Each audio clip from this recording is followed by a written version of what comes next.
بسم الله الرحمن الرحيم نحمده ونصلي على رسوله الكريم اما بعد فاعوذ بالله من الشيطان الرجيم بسم الله الرحمن الرحيم الحمد لله رب العالمين الرحمن الرحيم مالك يوم الدين إياك نعبد وإياك نستعين اهدنا الصراط المستقيم صراط الذين أنعمت عليهم غير المغضوب عليهم ولا الضالين آمين ما أصاب من مصيبة إلا بإذن الله ومن يؤمن بالله يهد قلبه والله بكل شيء عليم وقال عز وجل كما ورد في سورة الحديد ما أصاب من مصيبة في الأرض ولا في أنفسكم إلا في كتاب من قبل أن نبرأها إن ذلك على الله يسير لكي لا تعصوا على ما فاتكم ولا تفرحوا بما آتاكم والله لا يحب كل مختال فخور وقال عز وجل كما ورد في سورة الانشراح إن مع العسر يسرا إن مع العسر يسرا صدق الله العظيم وعن أبي العباس عبد الله بن عباس رضي الله تعالى عنهما قال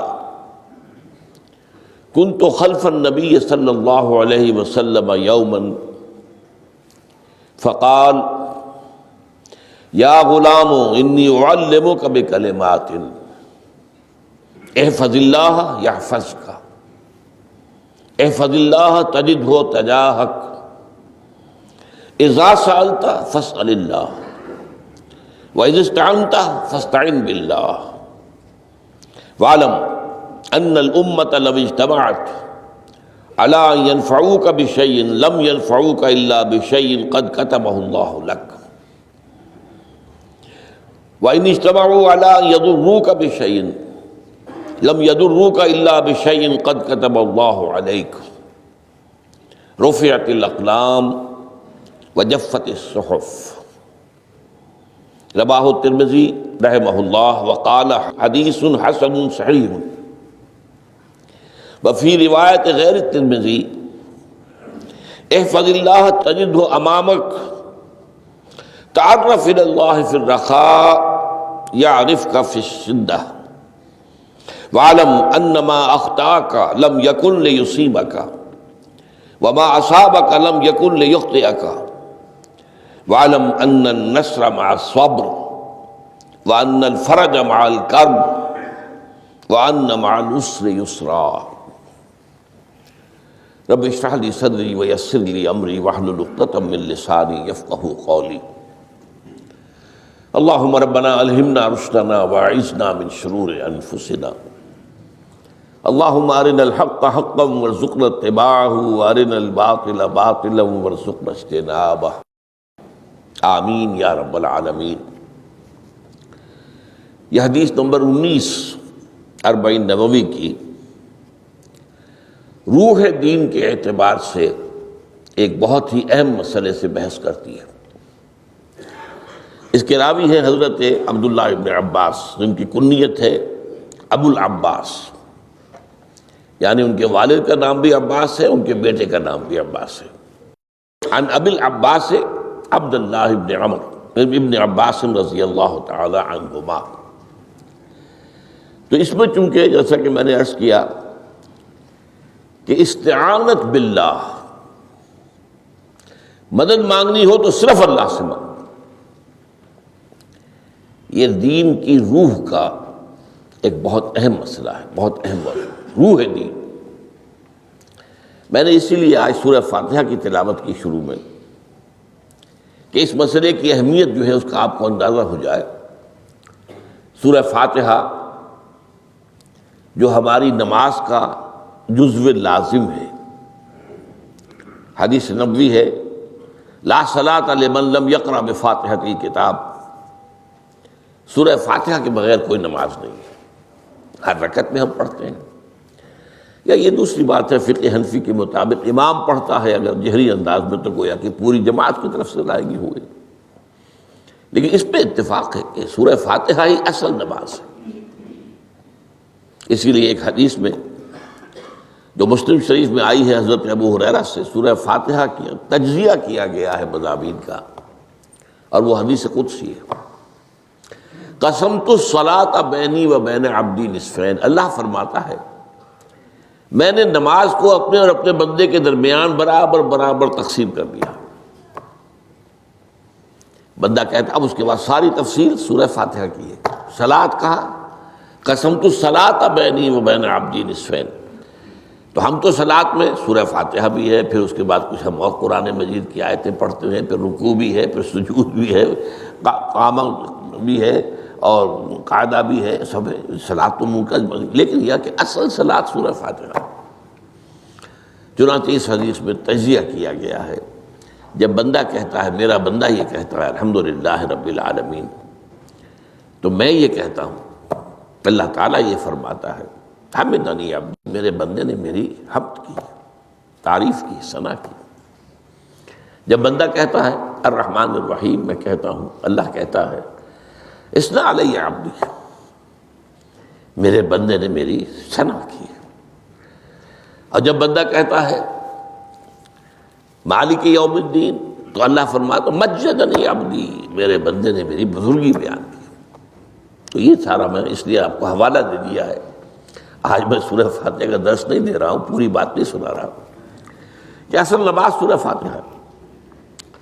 اب سورہ فاتحہ میں 7 آیتیں ہیں، اور عجیب ترتیب ہے، 3 آیتوں پر ایک جملہ بنتا ہے، الحمدللہ رب العالمین الرحمن الرحیم مالک یوم الدین، آیتیں 3 جملہ 1۔ پھر 3 آیتوں پر ایک جملہ ہے آخر میں، اہدنا الصراط المستقیم صراط الذین انعمت علیہم غیر المغضوب علیہم ولا الضالین، آیتیں 3 جملہ 1۔ درمیانی آیت ہے 4 نمبر کی، ایاک نعبد و ایاک نستعین، یہ ہے در حقیقت مرکزی آیت، مرکزی ہو گئی، 3 ادھر 3 ادھر، پھر وہ 3 ایک جملہ، آخری 3 ایک جملہ، اور یہ ایک آیت میں 2 جملے ہیں۔ ایاک نعبد بھی مکمل جملہ ہے، و ایاک نستعین بھی مکمل جملہ ہے، اور یہیں پر سورہ فاتحہ کی وہ تقسیم ہوتی ہے آدھی، 3.5 آیتیں ادھر ہیں، الحمدللہ رب العالمین الرحمن الرحیم مالک یوم الدین ایاک نعبد۔ اب واو آ گیا، یہ واو ایسے ہے جیسے کہ آپ ترازو کو پکڑتے ہیں، مٹھ اس کی جو ہے۔ اب 3.5 آیتیں ہیں، وَإِيَّاكَ نَسْتَعِينُ اهْدِنَا الصِّرَاطَ الْمُسْتَقِيمَ صِرَاطَ الَّذِينَ أَنْعَمْتَ عَلَيْهِمْ غَيْرِ الْمَغْضُوبِ عَلَيْهِمْ وَلَا الضَّالِّينَ۔ یہ جو مرکزی آیت ہے، اس میں 2 باتوں کا ذکر ہے۔ ایاک نعبد، ایک تو ہم اقرار کرتے ہیں کہ اللہ ہم صرف تیری ہی بندگی کرتے ہیں اور کرتے رہیں گے، یہ حال اور ماضی، حال اور مستقبل دونوں کو محیط ہے۔ اور دوسرا وَإِيَّاكَ نَسْتَعِينُ، اور صرف تجھ ہی سے مدد مانگتے ہیں اور مانگتے رہیں گے۔ یہ گویا کہ دین کا ایک مرکزی نقطہ ہے، جو صلاۃ کا مرکزی نقطہ ہے، وہی در حقیقت دین کا مرکزی نقطہ ہے۔ اب ہم اس پر غور کر چکے ہیں، 40 نبوی کی حدیث نمبر 3 جو ہے وہ اس پر ہے، ایاک نعبد پر۔ اس میں گفتگو ہو چکی ہے تفصیل سے کہ عبادت کا تصور کیا ہے، جس کے لیے انسان کو پیدا کیا گیا، وما خلقت الجن والانس الا لیعبدون، اور تمام رسولوں کی دعوت کا مرکزی نقطہ ان اعبدوا اللہ ما لکم من الہ غیرہ، زندگی آمد برائے بندگی، زندگی بے بندگی شرمندگی۔ اور اس میں جو کنفیوژن ہم نے پیدا کر دیا ہے کہ عبادت کو عبادات کے مترادف قرار دے دیا، نماز روزہ حج اور زکوٰۃ یہ عبادات ہیں، وہ عبادت جس کے لیے ہمیں پیدا کیا گیا ہے وہ یہ چیزیں نہیں ہیں، وہ ہے پوری زندگی میں ہمہ تن ہمہ وقت ہمہ جہت اللہ کی اطاعت۔ ہر وقت نماز تو نہیں پڑھی جاتی، ہر روز روزہ تو نہیں رکھا جاتا، یہ جو کہا کہ میں نے صرف تمہیں پیدا ہی اس لیے کیا کہ میری عبادت کرو، تو عبادت سے مراد یہ چیزیں نہیں ہو سکتی. یہ در حقیقت اس عبادت کے لیے سپورٹس ہے. جیسے 4 ستون ہیں، ان پر چھت ہے، چھت کو سپورٹ دینے کے لیے ستون ہے. ستونوں کی معنویت ہی تب ہے جبکہ چھت ہو، ورنہ کیا کہیں گے کس لیے کھڑے کر دیے 4 ستون؟ پاگل پن ہے کوئی؟ کس لیے؟ What for? جب تک کہ چھت کا تصور نہ ہو. شامیانے کے لیے 4 آپ نے بانس کھڑے کیے ہیں، کس لیے؟ اس شامیانے کو سپورٹ کرنے کے لیے. تو اب اس میں جو ایک مضمون آیا وہ یہاں بھی آ گیا اس حدیث میں، تو قرآن مجید کی آیت میں ایاک نعبد و ایاک نستعین، یہ ہے دوسری بات جس پر کہ آج کی ہماری مرکزی جو مضمون ہے وہ یہ حدیث. تجھ ہی سے مدد مانگتے ہیں اور مانگتے رہیں گے. اللہ تعالیٰ سے مدد مانگنا، اب آپ یوں سمجھیے کہ مدد جو مانگی جاتی ہے مختلف الفاظ استعمال ہو سکتے ہیں. استعانت وہ اس حدیث میں بھی آیا، قرآن میں بھی آیا سورہ فاتحہ میں، ایاک نستعین. استمداد مدد طلب کرنا، استنصار نصرت مانگنا، استدعاء کوئی دعا کرنا کسی کام کے لیے، استغاثہ کسی کی دعائی دینا، یہ تمام ایک قبیل کی چیزیں ہیں. ان کو جمع کر لیجیے استعانت. اب استعانت ایک تو ہے عام مادی دنیا کے اصول کے اندر میں کسی سے کہوں بھائی مجھے ذرا پانی پلا دینا، یہ بھی استعانت ہی ہو گئی نا. میں نے اپنی ایک ضرورت کو پورا کرنے کے لیے اسے مدد چاہیے. اس میں کوئی شرک نہیں، کوئی برائی نہیں. معلوم ہے یہ ایک عام مادی قوانین کے تحت ہوگا. یہ علیحدہ بات ہے کہ حضور کے بارے میں یہ آتا ہے صلی اللہ علیہ وسلم کہ آپ کبھی ایسے کام کے لیے بھی کسی کو نہیں کہتے تھے. یہاں تک کہ اگر آپ سواری پر ہوتے تھے اور آپ کا جو کوڑا ہے وہ نیچے گر گیا تو آپ اپنی سواری کو بٹھا کر یا اتر کر خود کوڑا اٹھاتے تھے، کسی سے کہتے نہیں تھے کہ مجھے ذرا اٹھا دو. تو یہ استدعاء، استعانت، استمداد، اس میں ایک درجے ہیں، بڑے اونچے اونچے درجے بھی ہیں. لیکن عام حالات میں ہم مادی قوانین کے تحت اگر کوئی مدد چاہے کسی سے تو کوئی بری بات نہیں، اس میں کوئی شرک نہیں، اس میں کوئی کفر نہیں. اگرچہ بعض حضرات کے نزدیک اس کا ایک درجہ ہے، وہ میں بعد میں بیان کروں گا. لیکن یہ کہ ماورائی انداز میں کسی غیر مرئی حقیقی یا موہومہ شخصیت سے مدد مانگنا، یہ شرک. غیر مرئی حقیقی فرشتے ہیں، غیر مرئی ہے حقیقی. موہومہ جنہوں نے گاڈز اینڈ گاڈیسز اور آلہہ بنا لیے، دیویاں دیوتیا بنا لیے، یہ موہومہ ہے. ان کے وہم کی پیداوار، وہ بھی غیر مرئی ہے. وہ انہوں نے تصویریں بنا دی ہیں پوجنے کے لیے، لیکن وہ یہ کہتے ہیں کہ یہ تصویریں جو ہم نے بنائی ہیں یا یہ مجسمے بنائے ہیں، بت بنائے ہیں، یہ صرف توجہ کے ارتکاز کے لیے ہے تاکہ پورا مراقبہ کر سکیں، ہم اپنی توجہ کو مرکوز کر سکیں. ہمیں بھی پتہ ہے کہ ان بتوں میں کچھ نہیں ہے. ایک عام ہندو ہے بیچارہ، عام جاہل دیہاتی، وہ تو یہی سمجھتا ہوگا کہ اسی میں ہے سب کچھ، اس بت ہی کے اندر ہے. لیکن جو پڑھے لکھے ہندو ہیں، جو تعلیم یافتہ لوگ ہیں، ڈاکٹر رادھا کرشنن بہت بڑا فلسفی تھا، جو آپ کو معلوم ہے بھارت کا صدر رہا ہے، بہت بڑا فلسفی. تو اس کی ایک کتاب ہے انڈین فلسفی پہ، اتنی موٹی موٹی 2 جلدیں ہیں اور بڑی باریک ٹائپ کی. اس میں اس نے کہا کہ ہم ان بتوں میں کچھ نہیں سمجھتے، یہ تو صرف کنسنٹریشن، توجہ کو مرکوز کرنے کے لیے ہم نے ان کو بنا لیا ہے تاکہ ان کے ساتھ ایک ذہنی اور روحانی رشتہ قائم کرنے کے لیے اپنی توجہات کو مرکوز کر سکیں. بہرحال یہ میں نے بتایا، ایک ہے غیر مرئی حقیقی، ایک ہے غیر مرئی موہومہ. غیر مرئی حقیقی میں فرشتے بھی ہیں، معلوم ہے یہاں موجود ہیں، کرامن کاتبین ہیں، لیکن میں یہ نہیں کہہ سکتا کہ ذرا میری یہ مشکل دور کر دو. اس فرشتے سے میں مخاطب نہیں ہو سکتا، یہ شرک ہو جائے. حالانکہ ہمیں معلوم ہے فرشتہ ہے. فرشتے تو اس وقت ہمارے اس مجمع کو گھیرے ہوئے ہیں. حضور کی حدیث ہے، مجتمع قوم فی بیت من بیوت اللہ یتلون کتاب اللہ ویدارسونہ بینہم الا حفتہم الملائکہ وغشیتہم الرحمہ. جب بھی کبھی میرے گھروں میں سے کسی گھر میں میرے بندے جمع ہوتے ہیں قرآن کو پڑھنے اور سمجھنے کے لیے، سمجھنے سمجھانے کے لیے، تو فرشتے ان کے گرد گھیرا ڈال لیتے ہیں اور ان پر رحمت چھا جاتی ہے اور سکینت ان پر آسمان سے نازل ہوتی ہے. اور اللہ تعالیٰ ان کا ذکر کرتا ہے فی من عندہ.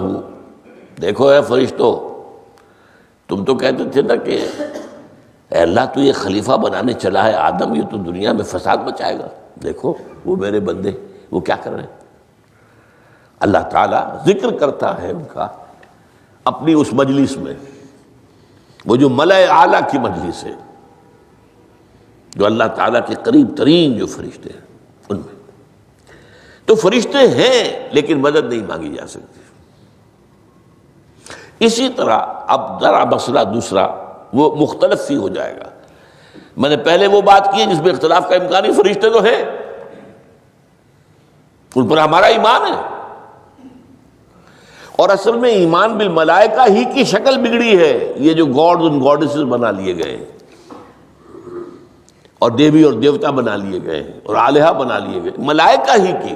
ملائکہ کو اللہ نے ایک ایک کام کے اوپر معمور کیا ہوا ہے. یہ پہاڑوں کا فرشتہ ہے، یہ بارش کا فرشتہ ہے، یہ فلاں کا فرشتہ ہے. انہوں نے انہی کو دیوتا بنا لیا. بس غلطی کیا لگی کہ ان کا کوئی اختیار بھی ہے. ہمارا ایمان کیا؟ فرشتوں کا اختیار کوئی نہیں.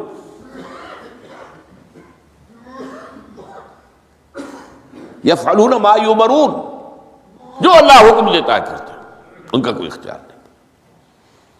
بس یہ باریک سا پردہ ہے. یہی ایمان بالملائکہ بن گیا ہے. دیویوں دیوتاؤں کی شکل اختیار کرنی.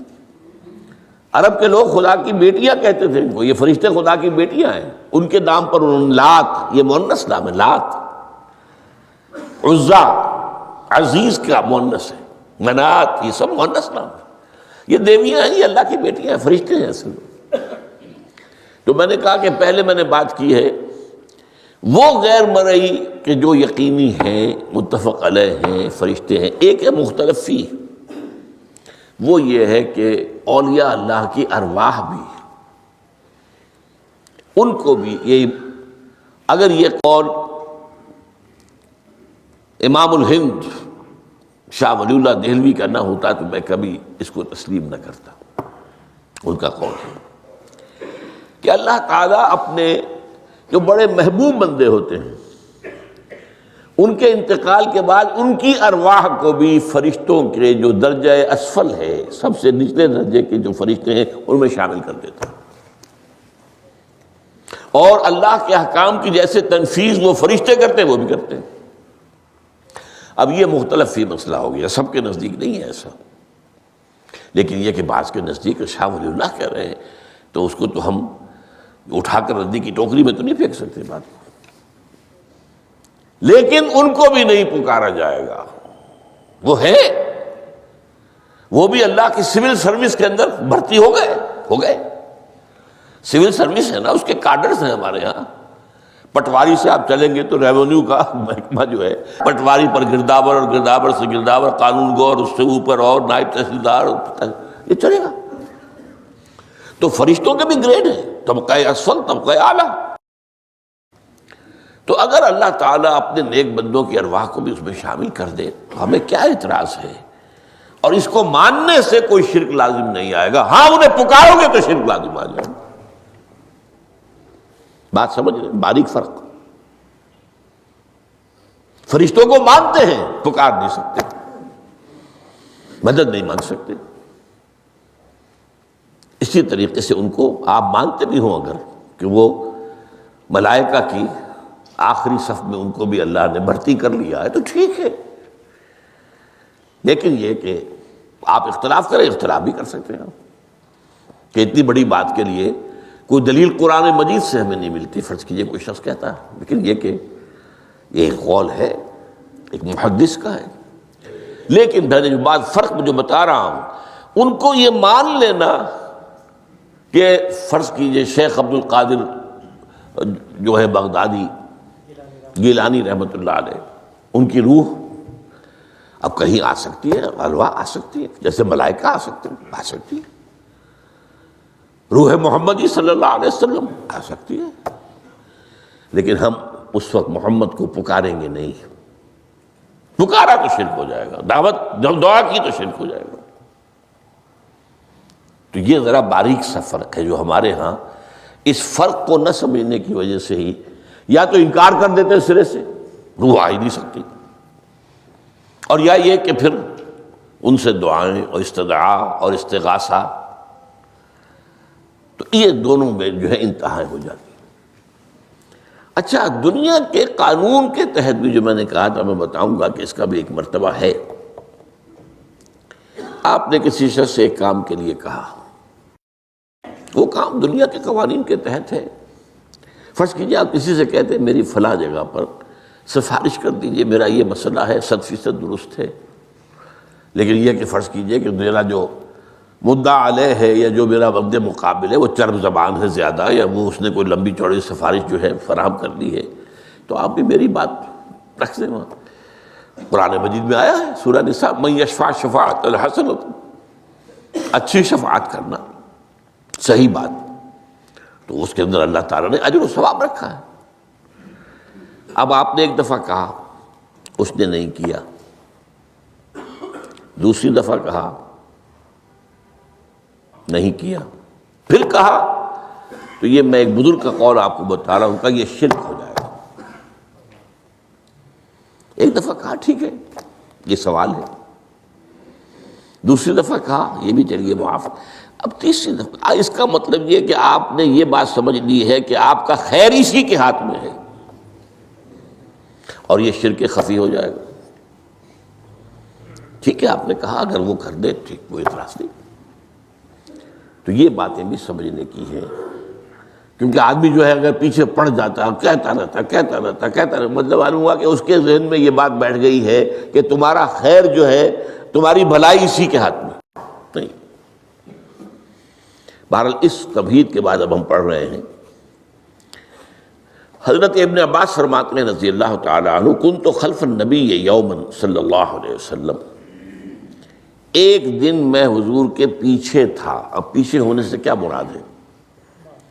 گمان غالب یہ ہے کہ سواری پر، جس کو ردیف بھی کہتے ہیں، واللہ عالم یہ بھی ہو سکتا ہے کہ چلتے ہوئے پیچھے پیچھے چل رہے ہیں، ادب کے ساتھ، چچا زاد بھائی ہیں لیکن عمر میں تو بہت چھوٹے ہیں، نوجوان ہیں۔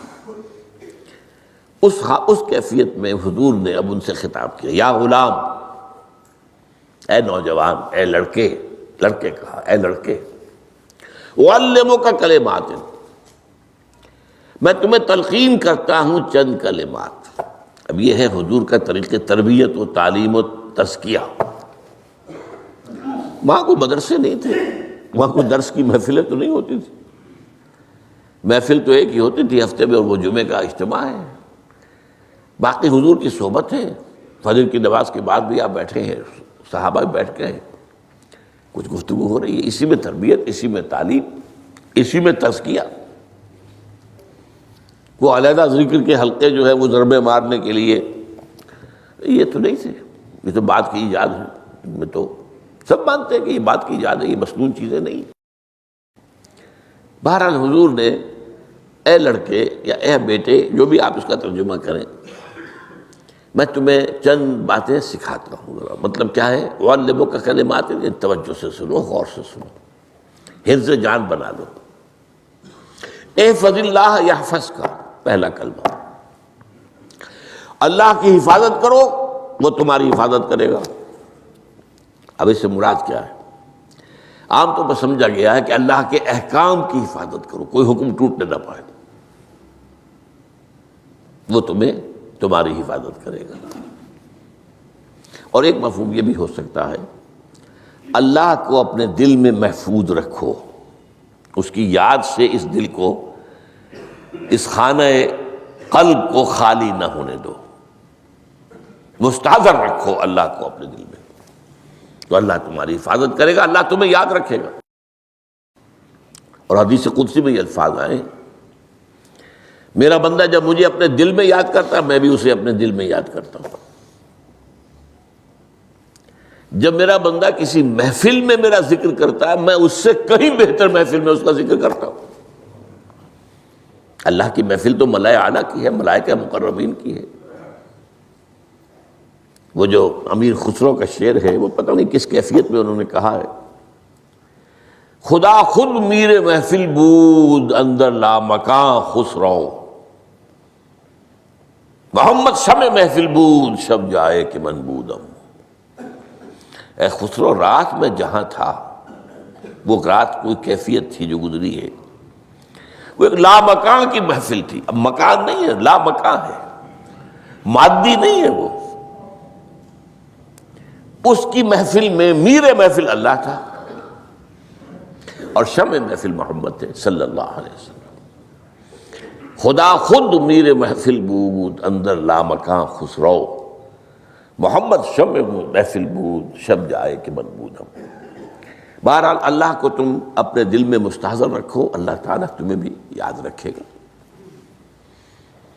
دوبارہ فرمایا احفظ اللہ تجدہ امامک تجاہک، اللہ کو یاد رکھو تو اپنے سامنے موجود پاؤ گے،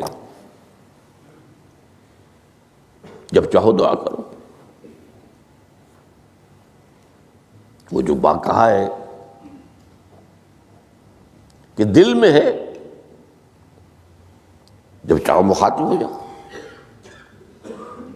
دل کے آئینے میں ہے تصویر یار، جب ذرا گردن جھکائی دیکھ لی، کہیں دور تو نہیں ہے۔ نحن اقرب الیہ من حبل الورید، تمہارے دل میں اللہ ہے تو کہاں جا رہے ہیں اس کو ڈھونڈنے کے لیے؟ اپنے دل میں۔ وہ جو بے دل نے کہا ہے ستم است گر ہوست کشد کہ بے سیر سر و سمندرا، تجھے غنچہ کم نہ دمیدئی در دل کشا بچمندرا۔ بڑے ستم کی بات ہے کہ تمہارا دل کہتا ہے چلو ذرا باغیچے میں چلو، پھولوں کی سیر کرو، یہ گلاب کا پھول ہے، یہ موتیا ہے، یہ سیر۔ ستم است، بڑے ستم کی بات ہے۔ کیوں یہ ستم کیا ہو گیا اس میں؟ ستم است گر ہوست کشد، تمہاری خواہش تمہیں کھینچتی ہے کہ بے سیر سر و سمندرا، سر و سمن ذرا ان کی سیر کرنے کے لیے آؤ۔ تجھے غنچہ کم نظر، تو خود ایک غنچہ ہے، تو خود ایک پھول ہے، اللہ کا بنایا ہوا اشرف المخلوقات۔ وہ اشرف المخلوقات سے بڑا کوئی پھول ہو سکتا ہے؟ تجھے غنچہ کم نہ دمیدئی در دل کشا، اپنے دل کا دروازہ کھولو، بچمن درا، اس کے اندر جو چمن آباد ہے وہ کیا ہے؟ روح ہے۔ دل مسکن ہے قلب، قلب مسکن ہے روح کا۔ تو احفظ اللہ تجدہ امامک یا تجاہک، اپنے سامنے موجود پاؤ گے۔ اذا سألت فاسأل اللہ، اب آ گیا وہ مرکزی مضمون۔ دیکھو جب مانگو اللہ سے مانگو، غیر اللہ کے سامنے ہاتھ دراز کرو ہی مت۔ ایک حدیث میں آتا، یعنی حرام نہیں ہے، دنیاوی قواعد اصول قوانین کے تحت کسی سے مدد چاہنا، کوئی سوال کرنا حرام نہیں ہے۔ وہ تو میں نے کہا کہ اس پر اصرار آپ کریں گے تو اس میں بو پیدا ہو جائے گی، بدبو پیدا ہو جائے گی شرک کی، لیکن آپ سوال کریں، مدد لیں، اسی پر دنیا قائم ہے، ایک دوسرے کے ساتھ تعاون کے ساتھ۔ لیکن اونچا مقام کیا ہے؟ کسی سے سوال مت کرو سوائے اللہ کے، یہاں تک کہ جوتے باندھنے کا تسمہ تمہیں درکار ہے تو بھی کسی سے مت مانگو، اللہ سے مانگو۔ کیا پتہ اللہ کس کے دل میں ڈال دے اور وہ آ کے تمہیں تسمہ پیش کر دے۔ ہوتا ہے ایسا، بسا اوقات ہوتا ہے۔ جو اللہ کے ساتھ لو لگا کر رکھنے والے ہیں ان کے تو ایسے واقعات ہوتے ہیں کہ دل میں ایک بات آئی اور اس کے بعد وہی بات جو ہے وہ کوئی شخص آ گیا اور اس نے وہ بات پوری کر دی، کیونکہ لوگوں کے دل جو ہے وہ تو اللہ کے دو انگلیوں کے مابین جسے چاہتا پھیر دیتا ہے۔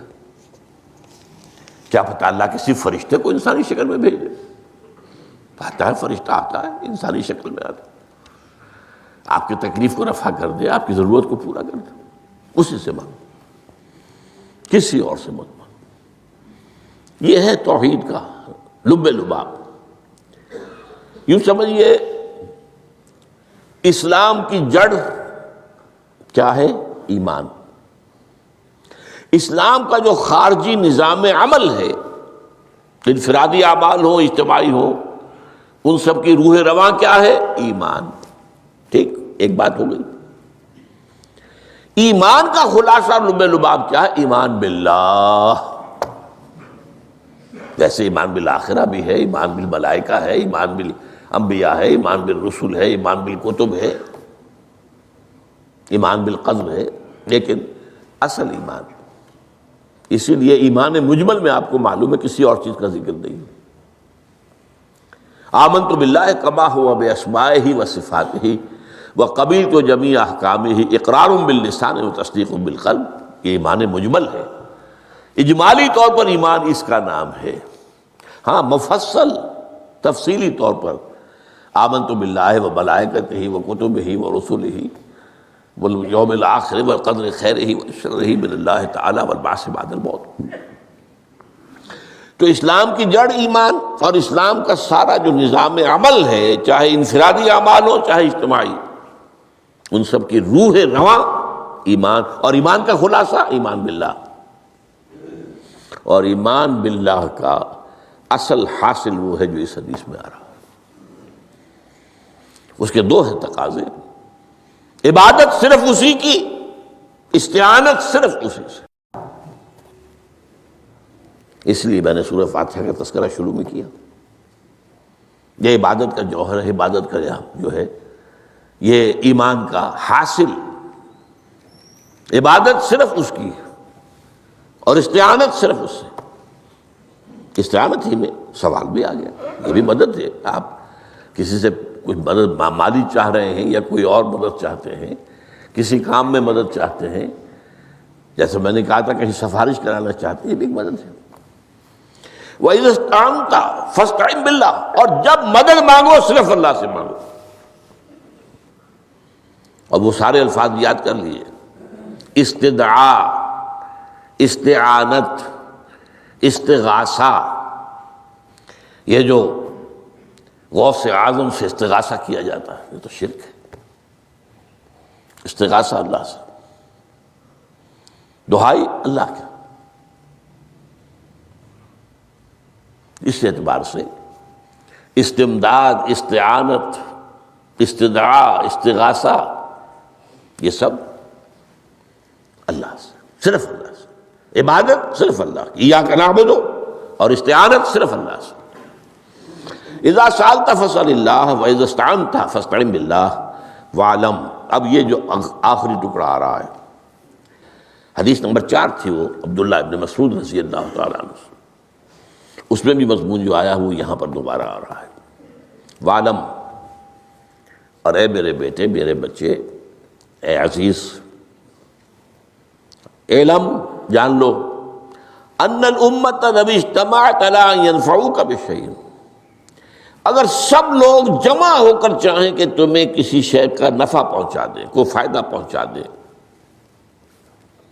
لن ينفعوک الا بشیء قد کتبہ اللہ لک، نہیں پہنچا سکتے وہ تمہیں کوئی نفع مگر صرف وہی جو تمہارے لیے اللہ نے لکھ دیا۔ پھر کیوں مانگو ان سے؟ یہ تو فعل عبث ہو گیا، بیکار بات ہو گئی، ان کے ہاتھ میں کچھ ہے ہی نہیں۔ لہذا یہ جان لو، سب لوگ مل کر چاہیں کہ تمہیں کوئی نفع پہنچا دیں، نہیں پہنچا سکتے مگر وہی کچھ جو اللہ نے تمہارے لیے اگر لکھ دیا ہے تو مل جائے گا، ورنہ نہیں۔ آپ اندازہ کیجئے کہ جو شخص اس سطح پر آ جائے اس میں کتنا استغنا ہوگا، کسی کے سامنے پیشانی رگڑے گا اپنی، کسی کے سامنے ہاتھ پھیلائے گا؟ کسی کے سامنے اپنی عزت نفس کو ہتھیلی پر رکھ کر پیش کرے گا؟ تم نے سوال کیا تو عزت نفس تو تم نے اس کے سامنے پیش کر دی. اب وہ چاہے تو کچھ اس کا لحاظ کر لے، چاہے تو ٹھوکر مار دے تمہاری عزت نفس کو. یہ وہ مقام ہے. جب مانگو صرف اللہ سے، جب مدد طلب کرو صرف اللہ سے. اور جان لو اگر تمام لوگ جمع ہو کر تمہیں کوئی فائدہ پہنچانا جائے نہیں پہنچا سکتے. الا بشیء قد کتب اللہ لک وان اجتمعوا علی ان یضروک بشیء لم یضروک الا بشیء قد کتب اللہ علیک.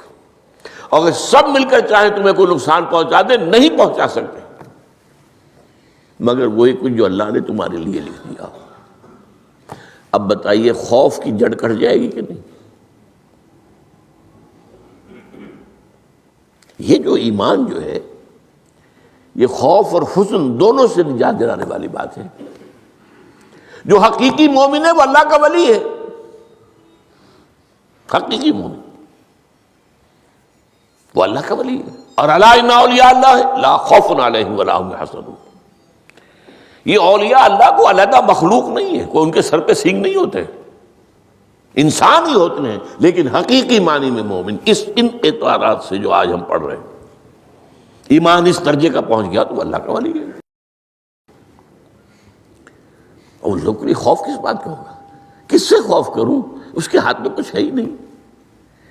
اور اگر کچھ اللہ نے میرے لیے لکھ دیا وہ آ کر رہے گا، چاہے میں لاکھ گڑ گڑاؤں اور اس کے سامنے کہ مجھے چھوڑ دے.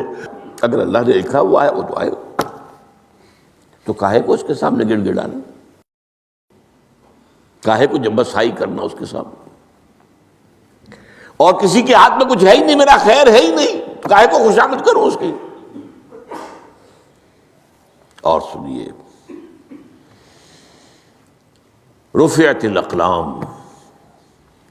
دیکھو نوجوان، قلمیں اٹھا لی گئی ہیں، وجفت الصحف، اور جو رجسٹر ہیں صحیفے ان کی سیاہی خشک ہو چکی ہے. یہ ہے وہ اللہ کا علم قدیم جس میں ہر شے لکھ دی گئی ہے. اس کے قلم اٹھا لیے گئے. وہ جیسے آپ کو معلوم ہے امتحان ہوتا تھا، 3 گھنٹے ختم ہو گئے، اسٹاپ رائٹنگ، بس اب قلم رک جانا چاہیے. وہ قلم تو تقدیر کا کاتب جو ہے وہ قلم اس کا اب اٹھا لیا گیا، اور جو صحیفے جن پر کے لکھا گیا وہ خشک بھی ہو گئے. یہ تو روایت ہے جو امام ترمذی نے جس کو روایت کیا، یہ متن ان کا ہے جو ہم نے پڑھا ابھی، اور ان کا قول یہ ہے کہ یہ حدیث حسن صحیح ہے. لیکن یہی روایت اور انہی راوی سے عبداللہ ابن عباس سے رضی اللہ تعالیٰ عنہما اور بھی محدثین نے کی ہے. تو اس میں سے ایک اور متن جو ہے وہ یہاں پر امام نووی نے دے دیا ہے. احفظ اللہ تجدہ امامک، یہ تو پہلا وہ ٹکڑا تھا. وقت تو جاہک تھا، یہاں امامک ہے، مطلب ایک ہی ہے، اپنے سامنے پاؤ گے. اللہ کی حفاظت کرو، اللہ کو دل میں، اللہ کی یاد کو محفوظ رکھو، گویا کہ اللہ کو مستحضر رکھو. ذکر اللہ کے معنی کیا ہے؟ استحضار اللہ فی القلب، یہ ذکر اللہ ہے. جنہیں ہم ذکر سمجھ بیٹھے ہیں وہ ذکر کے ذریعے ہے. اقیم الصلاۃ لذکری، نماز قائم کرو میری یاد کے لیے. نماز ذریعہ ہے یاد کا. یہ علیحدہ بات ہے کہ آپ نے 17 رکعتیں بھی پڑھ لی ہو جو عشاء کی اور یاد آپ کو آئی ہی نہیں کوئی. آپ تو ایک میکینیکل انداز میں جو ہے وہ اٹھک بیٹھک کر رہے ہیں اور آپ کی زبان سے کچھ نکل رہا ہے، اس کا آپ کے شعور سے، دل کی گہرائی سے کوئی رابطہ ہے ہی نہیں. وہ ذکر تو نہیں ہوا. ہاں نماز فرض تھی وہ ادا ہو گئی، آپ کی فرض ادا ہو گئی. تو جنہیں ہم نے ذرائع، جنہیں ذکر سمجھا وہ ذرائع ذکر ہے. اللہ اللہ سبحان اللہ سبحان اللہ زبان سے، یہ تاکہ اس کے نتیجے میں وہ ذکر حاصل ہو جائے. استحضار اللہ فی القلب، ذکر کے معنی ہے استحضار اللہ فی القلب. تعرف الی اللہ فی الرخاء، اور دیکھو کشادگی کے وقت میں تم اللہ کو یاد رکھو، اللہ کی طرف رجوع کیے رہو، بھول نہ جاؤ. وہ نہ ہو جو کبھی کہا تھا بہادر شاہ ظفر کے اشعار میں سے بہت زور کا شعر ہے، ظفر آدمی اس کو نہ جانیے چاہے کتنا ہی ہو فہم و ذکا، جسے عیش میں یاد خدا نہ رہی، جسے تیش میں خوف خدا نہ رہا۔ وہ ہے کشادگی کی حالت میں، جبکہ تمہارے لیے کشادگی ہے، اللہ کی طرف رجوع کیے رکھو۔ یعرف کا فی الشدہ، تو اللہ اپنی توجہ تم پر رکھے گا شدت کے وقت میں، جب تمہیں کوئی تکلیف ہے اس تکلیف کو تم پر آسان کر دے گا۔ تکلیف تو آنی ہے، لکھی ہوئی ہے، وہ تو آئے گی، لیکن یہ کہ اللہ تعالیٰ اس کی شدت کو، ایک ہی چیز ہے جس کو ایک انسان بہت شدت کے ساتھ محسوس کر رہا ہے، دوسرا آدمی اتنا نہیں محسوس کر رہا ہے، احساس کا معاملہ ہوگا نا۔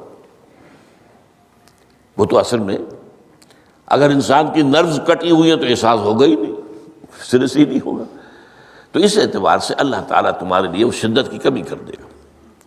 وَعْلَمْ أَنَّمَا أَخْطَأَكَ لَمْ يَكُنْ لِيُصِيبَكَ، اور جان لو جو چیز تم سے چھوٹ گئی ہے، رہ گئی ہے، وہ ہرگز تمہیں ملنے والی نہیں تھی۔ اب آپ نے کسی ملازمت کے لیے درخواست دی ہے، درخواستیں مانگی گئی ہیں، اپنی سی محنت کر لی، نہیں ملی ملازمت، اب آپ بیٹھے ہوئے افسوس میں، رنج میں، غم میں، فلاں نے یہ کر دیا، فلاں نے یہ کر دیا، وہ فلاں جو ہے بڑی تکڑی سفارش لے آیا تھا، فلاں نے رشوت دے دی۔ چھوڑو میاں اس کو، وہ تمہارے لیے نہیں تھی۔ کاہے کو اپنے ذہن کے اندر یہ کھچڑی پکا رہے ہو بیٹھے ہوئے؟ خام خواہ آپ شاید سوء ظن میں بھی مبتلا ہو رہے ہو، کسی نے نہ رشوت دی اور آپ سمجھتے ہو کہ رشوت دی ہے اس نے۔ یہ ساری چیزیں جو ساری سیئات، ان کی جڑکٹ ہے۔ وَعْلَمْ أَنَّمَا أَخْطَأَكَ لَمْ يَكُنْ لِيُصِيبَكَ وَمَا أَصَابَكَ، اور جو چیز تم پر آ گئی، لَمْ يَكُنْ لِيُخْطِئَكَ، ہو ہی نہیں سکتا تھا کہ وہ تم پر نہ آتی۔ یہ کر لیتا تو ہو جاتا، شاید یہ کر لیتا، میں نے ٹیکا پہلے لگوا دیا ہوتا تو یہ بات نہ ہوتی۔ بھائی وہ جو ہونا تھا وہ ہونا تھا۔ اب یہ وہ چیز ہے جس سے انسان میں کیفیت پیدا ہوتی تسلیم و رضا۔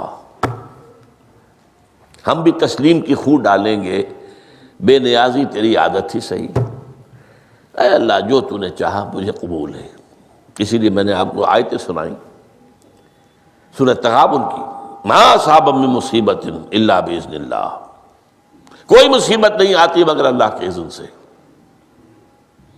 ومن یؤمن باللہ یہد قلبہ، جو اللہ پر ایمان رکھتا ہو اللہ اس کے دل کو ہدایت دے دیتا ہے۔ ہدایت کس بات کی؟ تسلیم و رضا۔ ستمست گر حوست کا شد کہ میں سر سلو و سمندرا، نہیں یہ دوسرا شعر میں پڑھنا چاہتا تھا۔ سر دوستاں سلامت کہ تو خنجر آزمائی، نہ شبد نصیب دشمن کے شبد ہلاکے تیغت۔ اے اللہ تیری طرف سے ہے، مجھے قبول ہے، اور بظاہر مجھے تکلیف ہو رہی ہے لیکن یقیناً اس میں میرا کوئی خیر ہے۔ یدک الخیر، تیرے ہاتھ میں تو خیر ہی خیر ہے، جو بھی تیری طرف سے آئے۔ سر تسلیم خم ہے جو مزاج یار میں آئے۔ اور یہ مضمون جو ہے زیادہ بڑے پیمانے پر سورہ حدید میں آیا ہے۔ ما اصاب من مصیبت فی الارض ولا فی انفسکم الا فی کتاب من قبل ان نبرأہا، کوئی مصیبت نہیں آتی نہ تمہاری جانوں میں نہ زمین میں، زمین میں زلزلہ آ جانا، سیلاب آ جانا، کچھ اور زمین کا دھنس جانا، یا یہ ہے کہ تمہاری جانوں میں کوئی بخار ہو گیا، کوئی اور تکلیف ہو گئی، اچانک معلوم ہوا کہ صاحب تو کینسر ہے، اور کینسر بھی اب 3rd سٹیج کو پہنچ چکا ہے۔ لیکن جو بھی آیا ہے وہ اللہ کے علم قدیم کی کتاب میں پہلے سے لکھا ہوا ہے۔ فی کتاب من قبل ان نبرأہا، یہ ایک کتاب میں درج ہے اس سے پہلے کہ ہم اسے ظاہر کریں۔ اس کا نتیجہ کیا نکلنا چاہیے؟ لیکن لا تاسوا علی ما فاتکم ولا تفرحوا بما آتاکم، افسوس نہ کیا کرو جو تم سے جاتا رہے، چھوٹ جائے۔ کوئی عزیز فوت ہو گیا، کوئی موقع ہاتھ سے نکل گیا، ارے بھائی میں چوک گیا، بڑا موقع تھا، اب اس پر افسوس کر رہے ہیں؟ نہیں، جو چیز لیکن لا تاسوا علی ما فاتک ولا تفرحوا بما آتاک، جو اللہ تمہیں دے دے اس پر اتراؤ مت۔ وما اصابك لم يكن ليخطئك واعلم ان النصر مع الصبر، اور جان لو اللہ کی مدد صبر کے ساتھ آتی ہے، جو آئے اس کی طرف سے جھیلو، زبان پر کلمہ شکوہ اور شکایت نہ آئے، اللہ سے شکایت نہ آئے، تسلیم و رضا، جو تیری رضا ہے۔